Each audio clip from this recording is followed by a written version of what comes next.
Hello students, welcome back to the class. Today we are going to discuss about the methods for the revelation of the antibody structure. ठीक है? There was many chemical and enzymatic methods performed for the knowing the structure of antibody. हम antibody का structure इस प्रकार का draw करते हैं. सो ऐसा स्ट्रक्चर है उसको डिटरमाइन करने के लिए कुछ केमिकल एंजाइमेटिक मेथड्स परफॉर्म की गई थी. ठीक है. सो इस टाइप की मेथड्स के बारे में हम यहाँ पर डिस्कस करेंगे. सो फर्स्ट ऑफ ऑल, अगर हमें एंटीबॉडी का स्ट्रक्चर जानना है तो पहले उसका आइसोलेशन करना पड़ेगा. ठीक है. वो एंटीबॉडी को आइसोलेट करने के बाद उसमें हम उसका स्ट्रक्चर जान सकते हैं. ठीक है. So first of all the serum gamma globulin. Okay. अभी सीरम गामा ग्लोब्यूलिन को किस प्रकार आइसोलेट करना वो हमने आगे देखा था.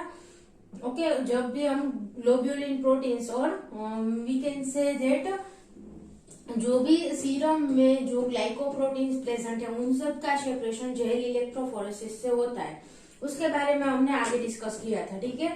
सो उसमें से हमने ग्लोब्यूलिन प्रोटीन निकाल दिया. ठीक है. और गामा ग्लोब्यूलिन प्रोटीन भी उसमें से हम जेल इलेक्ट्रोफोरेसिस के थ्रू सेपरेट कर सकते हैं. ठीक है. और स्पेशली गामा ग्लोब्यूलिन यानी कि स्पेशली इम्यूनोग्लोब्यूलिन मोलिक्यूल्स. नाउ अभी जो गामा ग्लोब्यूलिन है उसको भी हम अगर इलेक्ट्रोफोरेसिस की प्रोसेस के थ्रू रन करें तो उसमें भी मोलिकुलर वेट के बेसिस पर अलग अलग बैंड देखने को मिलता है. ठीक है. जो हमारे इम्यूनोग्लोब्यूलिन के अलग अलग टाइप है, IgG, IgM, IgE, IgA, IgD. Okay. ये सब भी अलग अलग बैंड में मिलेंगे. उन सब का मोलिकुलर वेट में डिफरेंस होगा, चार्ज में डिफरेंस होगा. ठीक है. उसके बेसिस पर इन सब के भी अलग अलग इलेक्ट्रोफोरेसिस में बैंड मिलते हैं. ठीक है. सो मेनली दो बैंड मिलेंगे.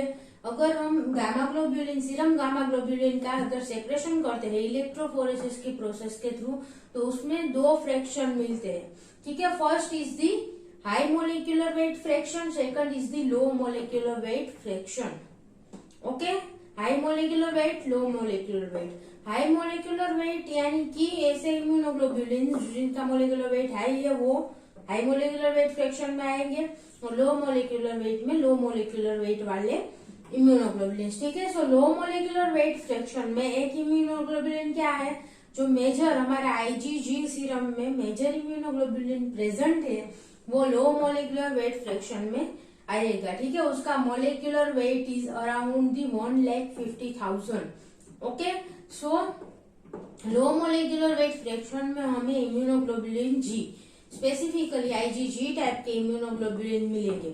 अभी IgG यहाँ पर जो हमने सेपरेट किया है उसके ऊपर जो भी केमिकल एंजाइमेटिक मेथड है वो परफॉर्म करेंगे. ठीक है. So first of all this is our antibody. Okay. Antibody का स्ट्रक्चर इस प्रकार का है, आपको पता ही है. यहाँ पर क्या है देखिए, दो हेवी चेन होगी, दो लाइट चेन होगी और ये सब डाइसल्फाइड बॉन्ड है.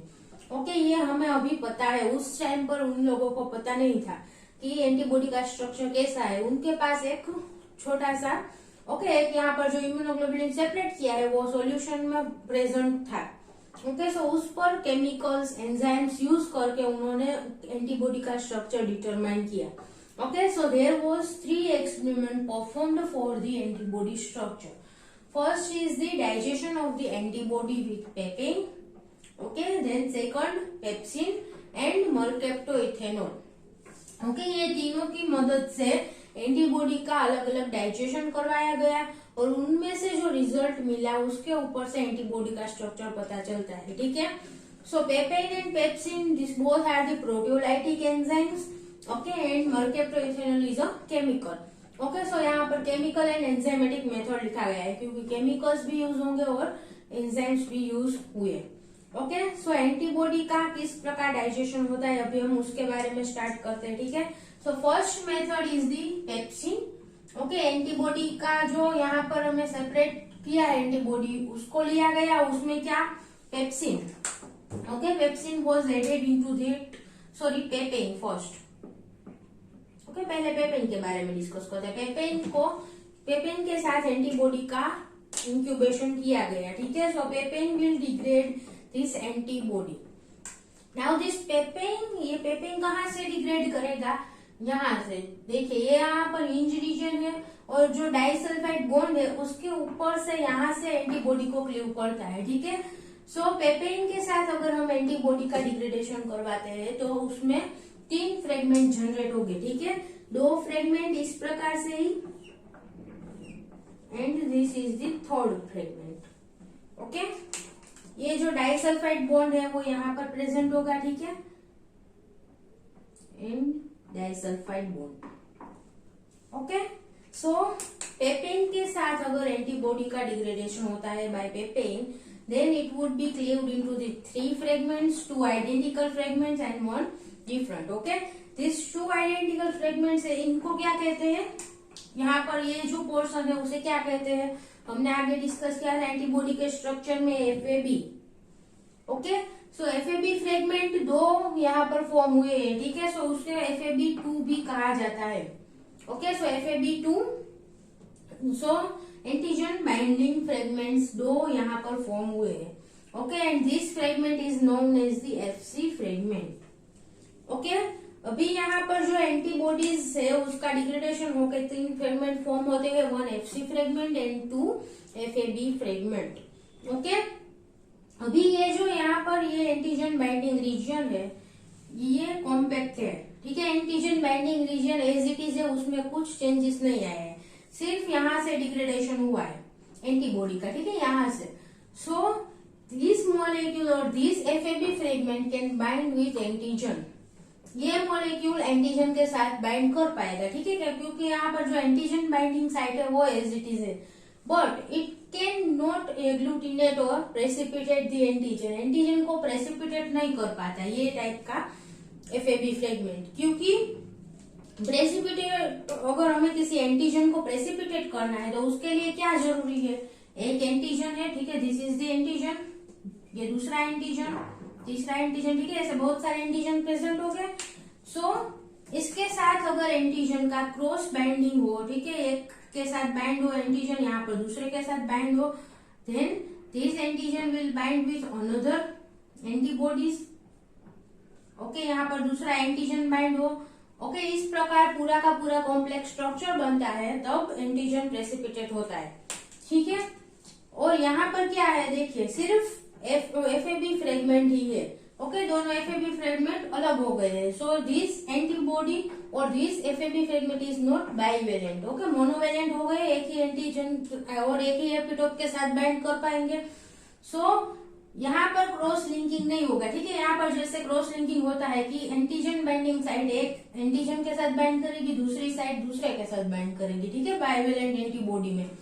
सो ये जो एंटीजन बाइंडिंग साइट है वो सिर्फ एक एंटीजन के साथ ही बाइंड कर पाएगी और क्रॉस लिंकिंग नहीं होगा, इसकी वजह से एंटीजन का प्रेसिपिटेशन नहीं हो पाता है, ठीक है। सो अगर हम पेपेन से डाइजेस्ट करें एंटीबॉडी को तो 3 फ्रेगमेंट फॉर्म हो गए, 2 FAB एंड 1 FC। अभी जो ये FAB फ्रेगमेंट है वो एंटीजन के साथ बाइंड कर सकता है, बट उसको प्रेसिपिटेट नहीं कर पाएगा क्योंकि इसके पास सिर्फ एक ही बाइंडिंग साइट है, ठीक है। Clear this much. So papain के साथ डाइजेशन समझ में आ गया।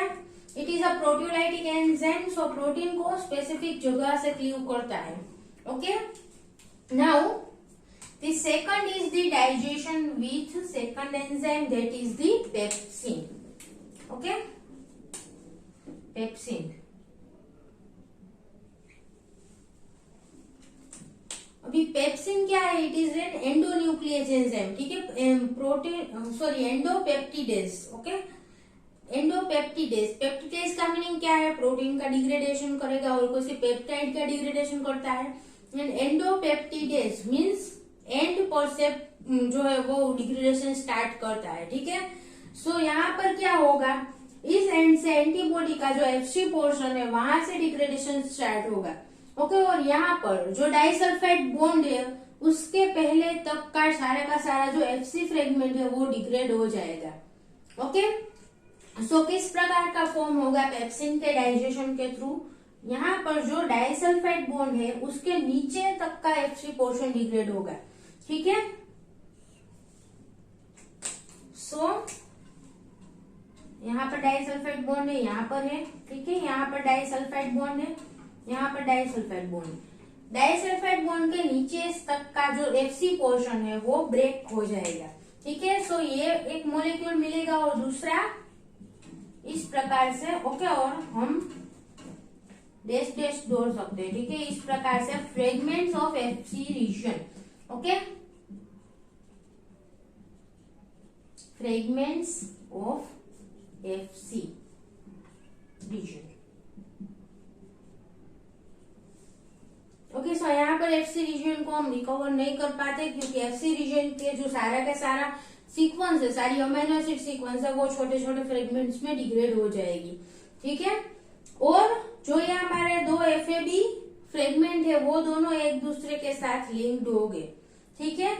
सो we can say that we can isolate the antigen binding fragment of the antibody from the rest of the fragment, okay. ये जो एंटीजन बाइंडिंग फ्रेगमेंट है उसको हम यहाँ पर एफसी फ्रेगमेंट से अलग आइसोलेट कर सकते हैं कि ये हमें पीछे का एफसी पोर्शन नहीं चाहिए, तो पेप्सिन के साथ डिग्रेड करके जो एफसी पोर्शन है उसका डिग्रेडेशन हो गया, बट एंटीजन बाइंडिंग फ्रेगमेंट वो इसी प्रकार है, ओके। और इसका फंक्शन एंटीबॉडी की तरह ही होगा, ओके। ये जो है वो एंटीजन के साथ बाइंड कर पाएंगे क्योंकि यहाँ पर antigen binding site as it is है, उसमें कोई वेरिएशन नहीं आया है, ठीक है। सो एंटीजन के साथ बाइंड भी कर पाएंगे और उसका प्रेसिपिटेशन भी हो पाएगा क्योंकि दोनों ही साइड एक दूसरे के साथ लिंक्ड है, ठीक है। सो दिस एंटीबॉडी और this FAB fragment is bivalent, okay. ये बाइवेलेंट है, दोनों पोर्शन एक दूसरे के साथ अटैच्ड है।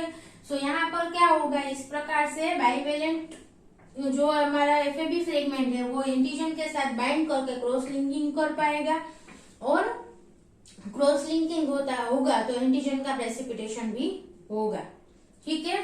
सो यहाँ पर क्या फॉर्म हुआ, एक एफएबी फ्रेगमेंट, ओके, दो एफएबी फ्रेगमेंट का कॉम्बिनेशन, ठीक है, एंड दी एफसी फ्रेगमेंट के स्मॉल स्मॉल फ्रेगमेंट्स हो गए, ओके। सो पेप्सिन के साथ डाइजेशन करते हैं, अगर हम एंटीबॉडी का डाइजेशन पेप्सिन के साथ करवाते हैं तो इस प्रकार से एंटीबॉडी का डाइजेशन होगा, ठीक है। सो इससे क्या पता चलता है कि अगर डाइसल्फाइड बॉन्ड के ऊपर से ब्रेक डाउन होगा एंटीबॉडी का तो ये जो एफएबी फ्रेगमेंट फॉर्म होते हैं वो और एंटीजन बाइंडिंग साइट जो अलग हो जाती है वो एंटीजन के साथ बाइंड कर सकती है पर एंटीजन का प्रेसिपिटेशन नहीं करवा पाती, ठीक है। और अगर डाइसल्फाइड बॉन्ड के नीचे से ब्रेक डाउन होता है तो दोनों ही एफएबी रीजन एक दूसरे के साथ लिंक्ड रहेंगे और इसकी वजह से क्या होगा कि ये जो है वो एंटीजन के साथ बाइंड भी कर पाएंगे और उसका प्रेसिपिटेशन भी करवा पाएंगे, ठीक है। क्रॉस लिंकिंग कर सकता है फ्रेगमेंट, ये दो एंटीजन के साथ बाइंड कर सकता है अलग अलग, okay. So this can precipitate the antigen, okay, papain digestion, pepsin digestion. Then the third is the mercaptoethanol, okay. The antibody was digested with the mercaptoethanol,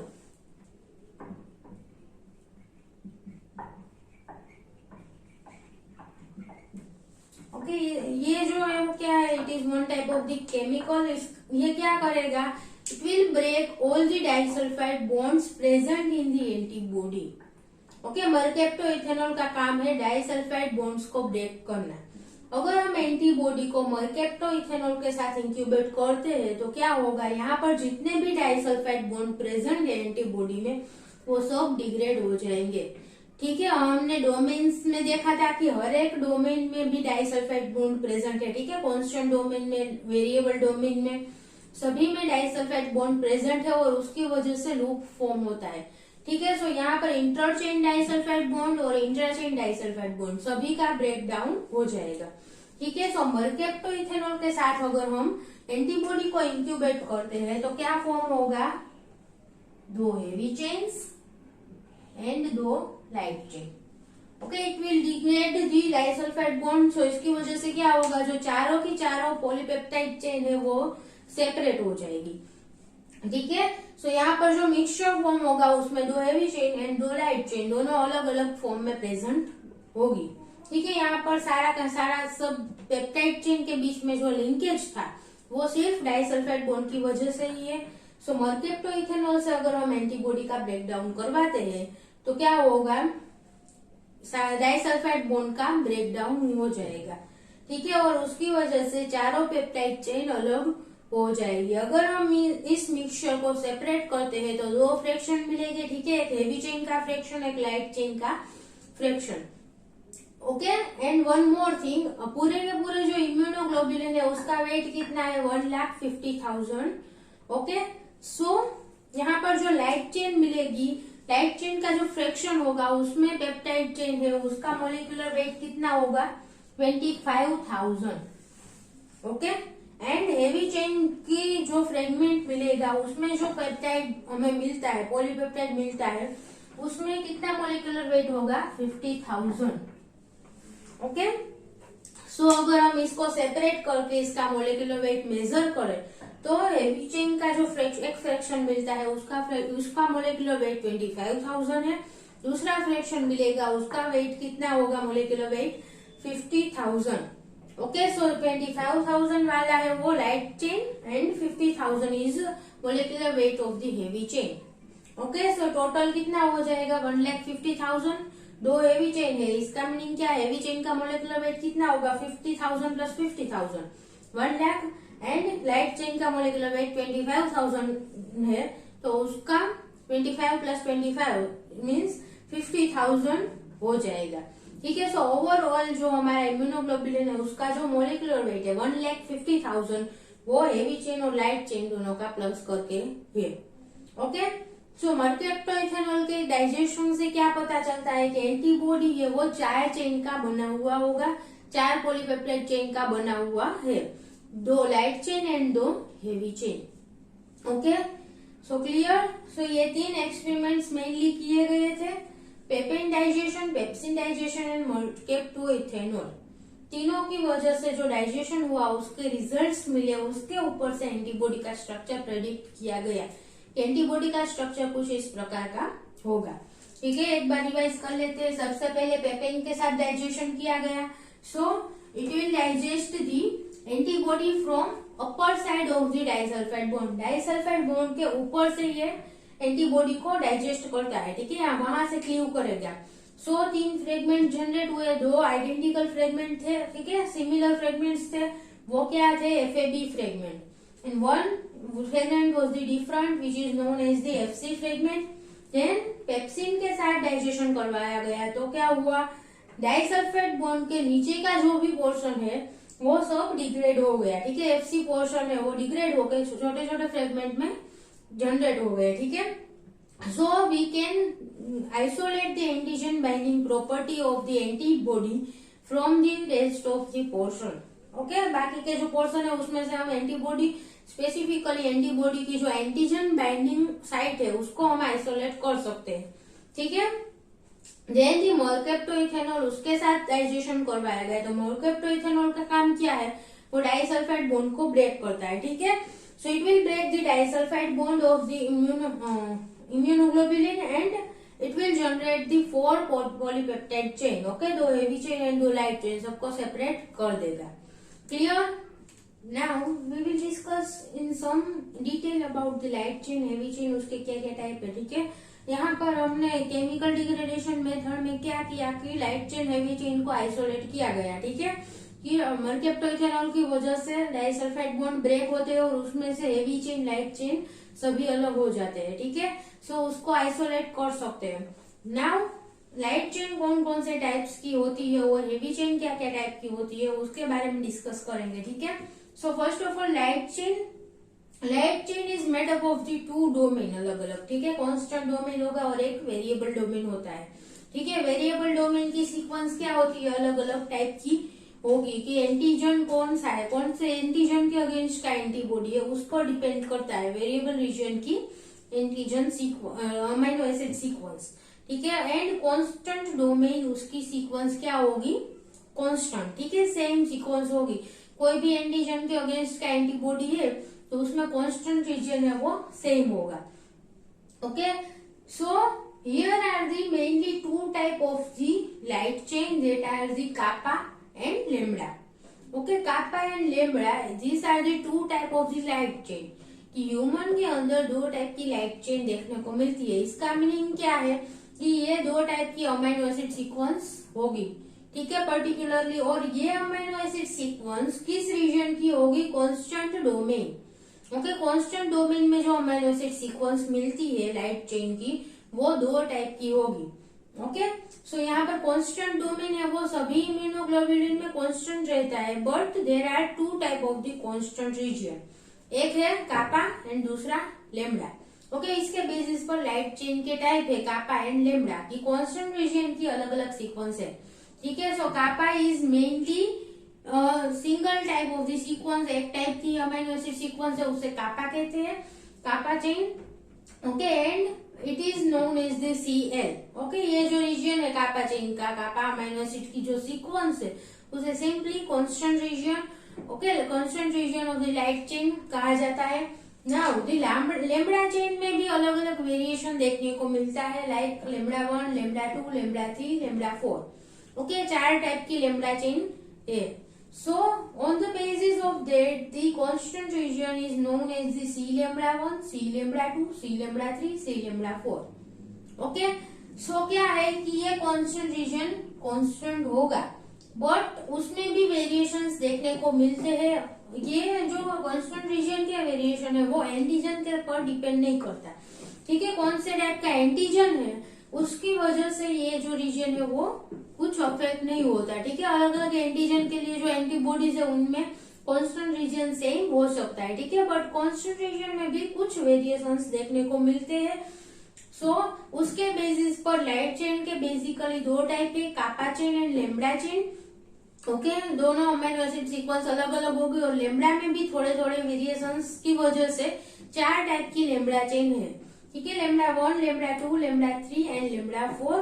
उसके बेसिस पर जो कांस्टेंट रीजन है उसे C lambda 1, C lambda 2, C lambda 3 and C lambda 4 कहा जाता है। ठीक है, सो यहाँ पर जो CL है वो कापा चेन भी हो सकता है, देन सी लेमडा 1 भी हो सकती है ये चेन। ओके, सी लेमडा 2 टाइप की भी हो सकती है, सी लेमडा 3 टाइप की भी हो सकती है और सी लेमडा 4 टाइप की भी हो सकती है। ठीक है, सो लाइट चेन के जो टाइप्स है वो किसके बेसिस पर है, उसकी कांस्टेंट रीजन। ठीक है, वेरिएबल रीजन में तो वेरिएशन, लोट्स ऑफ वेरिएशंस देखने को मिलते ही है। ओके, सो यहाँ पर जो टाइप्स दिए गए वो कांस्टेंट रीजन के बेसिस पर है, वो ये बात याद रखना। ओके, नाउ अभी यहाँ पर कापा चेन, लाइट चेन के टाइप्स समझ में आ गए हैं। नाउ अभी हेवी चेन के टाइप पहले देख लेते हैं। ठीक है, so heavy chain is mainly of the 5 types, gamma, then alpha, mu, delta and epsilon. Okay, so ये क्या है, there are the 5 types of the heavy chain constant region. ठीक है, यहाँ पर भी क्या है, कांस्टेंट रीजन जो हेवी चेन का है CH रीजन, उसमें वेरिएशंस देखने को मिलते हैं। उसके अमीनो एसिड सीक्वेंस अलग अलग 5 टाइप की होगी। ठीक है, so this is the types of the constant region of the heavy chain. Variable reason में तो सभी में वेरिएशन देखने को मिलता ही है, लाइट चेन, हेवी चेन, उसमें तो बहुत सारा वेरिएशन देखने को मिलता है। On the basis of antigen, किस एंटीजन के अगेंस्ट का वेरिएबल रीजन है उसके ऊपर डिपेंड करेगा। ठीक है, सो कांस्टेंट रीजन के बेसिस पर हेवी चेन के कितने टाइप है, 5। ओके, 5 टाइप की amino acid sequence constant region में देखने को मिलती है हेवी चेन के, that is the gamma, alpha, mu, delta and epsilon. और उसके बेसिस पर हमें जो इम्यूनोग्लोबुलिन के सब टाइप्स है वो दिए गए हैं। ठीक है, based on this heavy chain constant reason. Okay, और जिस भी इम्यूनोग्लोबुलिन में गामा टाइप की कांस्टेंट रीजन होगी, ठीक है, हेवी चेन की जो कांस्टेंट रीजन है वो गामा टाइप की होगी, वो कौन सा इम्यूनोग्लोबुलिन है, IgG। ओके, सो IgG में जो हेवी चेन है वो गामा टाइप की होगी। देन अल्फा टाइप की हेवी चेन जिस भी इम्यूनोग्लोबुलिन में प्रेजेंट है that is known as the IgA। Okay, then mu it is IgM, delta IgD and epsilon is the IgE। Okay, so सारे के सारे जो इम्यूनोग्लोबुलिन के सब टाइप्स है वो किसके बेसिस पर है, on the type of the heavy chain. Okay, it is based on the type of the heavy chain, कौन से टाइप की हेवी चेन प्रेजेंट है इम्यूनोग्लोबुलिन में, उसके बेसिस पर ये सब टाइप्स दिए गए हैं इम्यूनोग्लोबुलिन के। ठीक है, सो ये बात याद रखना कि गामा तो IgG। ओके, अभी इसको याद रखने के लिए एक शॉर्ट फॉर्म मैंने बनाया है, आप याद रखना। ठीक है, गामा दे। ओके, गामडे, गामडे यानी कि 5 टाइप के इम्यूनोग्लोबुलिन, ठीक है। IG means IgG, A means IgA, IgM, IgD and IgE, okay. So गामडे ये याद रख लेना, शॉर्ट फॉर्म, सारे के सारे टाइप के इम्यूनोग्लोबुलिन को याद करने के लिए ये शॉर्ट फॉर्म है, ओके। नाउ अभी कौन सी हेवी चेन में कौन सा इम्यूनोग्लोबुलिन होगा, ठीक है, और कौन से इम्यूनोग्लोबुलिन के टाइप में कौन सी हेवी चेन प्रेजेंट है, उसको कैसे याद रखना है। देखिए IgG, ओके, यहाँ पर क्या है, gamma heavy chain, gamma means उसका फर्स्ट लेटर क्या है, G, okay. So gamma G के बेसिस पर IgG, देन अल्फा उसका फर्स्ट लेटर क्या है, A, alpha, okay. So IgA, okay, सब type of immunoglobulin is IgA। Then mu, mu का फर्स्ट लेटर है M, so IgM। Then delta first letter is D, delta, okay, so IgD and epsilon first letter is the E, so IgE, okay. इस प्रकार याद रख सकते हैं आप easily. So there are mainly 5 types of the heavy chain, alpha, gamma, alpha, mu, delta and epsilon. उसके basis पर immunoglobulin के 5 सब टाइप है। Delta IgG, IgA, IgM, IgD and IgE, clear. So light chain के 2 type है mainly, kappa and lambda, okay, and heavy chain के 5 type होंगे, ठीक है, gamma, alpha, mu, epsilon and delta, okay, ये याद रखना। एंड जो हमारी इम्यूनोग्लोबुलिन के सब टाइप्स है वो किसके बेसिस पर है, on the basis of the heavy chain type, कौन सा हेवी चेन प्रेजेंट है उसके बेसिस पर इम्यूनोग्लोबुलिन का क्लास डिसाइड होता है, ओके। नाउ ये बात हुई कांस्टेंट रीजन के बारे में, लाइट चेन के कांस्टेंट रीजन के बारे में हमने डिस्कस किया, हेवी चेन के कांस्टेंट रीजन के बारे में हमने डिस्कस किया, okay. Now variable region, okay, जो वेरिएबल रीजन है उसमें भी कुछ ऐसे रीजन होंगे जिसमें बहुत ज्यादा वेरिएबिलिटीज देखने को मिलती है, ठीक है, कि जो अमीनो एसिड की सीक्वेंस है वो कुछ ऐसे रीजन होंगे कि उस रीजन में ज्यादा वेरिएशन देखने को मिलता है, ओके। अलग अलग एंटीबॉडीज को अगर हम स्टडी करें तो उसमें कुछ ऐसे पर्टिकुलर रीजन प्रेजेंट है जिसमें ज्यादा वेरिएशंस देखने को मिलता है, okay. So this regions are known as the hyper variability regions, okay. Hyper variability regions और complementarity determining regions, short form is the CDRs, okay, complementarity determining regions, okay. समझ में आया CDR क्या है, they are the region of the variable region which contains the maximum variability, okay, और highest variability, कि जहां पर अमीनो एसिड की सीक्वेंस में ज्यादा वेरिएशंस देखने को मिलता है, ऐसे जो हमारे वेरिएबल रीजन के पोर्शन है और अलग अलग रीजन है उसे क्या कहते हैं, CDRs, ओके। एंटीजन के बेसिस पर ये जो CDR है उसमें भी चेंजेस आएंगे, और मेनली CDR जो रीजन है वो एंटीजन के साथ बाइंड करने में हेल्प करते हैं, ठीक है, क्योंकि यहाँ पर ये ज्यादातर वेरिएशंस देखने को मिलता है एंटीबॉडी के स्ट्रक्चर में, ओके। सो लाइट चेन में के जो वेरिएबल रीजन है उसमें भी CDRs प्रेजेंट होंगे, और हेवी चेन का जो वेरिएबल रीजन है उसमें भी 4 CDRs प्रेजेंट है mainly, okay. So CDRs are present in the both light chain and heavy chain variable region, okay. CDR क्या है एक बार और डिस्कस कर लेते हैं। CDRs are the complementarity determining regions, okay, और also known as the hyper variability region, क्योंकि वहां पर सबसे ज्यादा वेरिएबिलिटी देखने को मिलती है, ओके।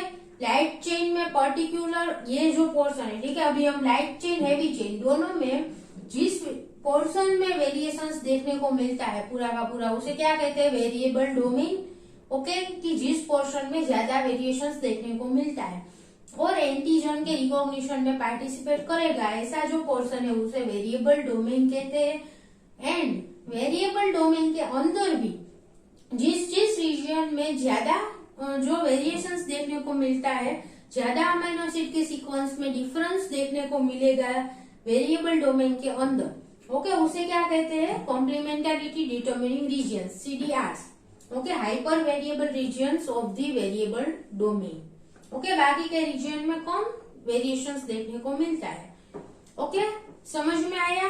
CDRs क्या है? Hyper variable region of the variable domain. Okay, ये वेरिएबल डोमेन है क्योंकि यहाँ पर वेरिएशंस देखने को मिलता है। ठीक है, ये रफली कहा गया है कि इतने पोर्शन में वेरिएशंस देखने को मिलता है, इसीलिए उसे वेरिएबल डोमेन कहा जाता है। ठीक है, और उसमें भी पर्टिकुलरली कुछ कुछ ऐसे रीजन है जहाँ पर वेरिएशंस बहुत ज्यादा देखने को मिलता है।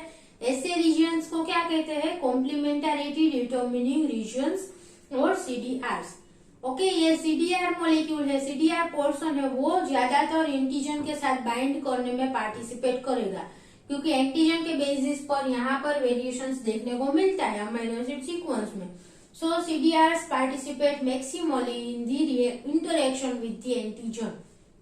Okay, clear? So this was all about the basic information about the light chain and heavy chain। यहाँ पर हमने क्या क्या डिस्कस किया इस लेक्चर में?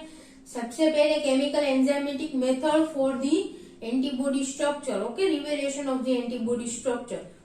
देन या लाइट चेन हेवी चेन के टाइप्स के बारे में हमने डिस्कस किया। Okay, so clear this much? If you have any doubt then please ask in the comment box. Thank you so much for watching this video.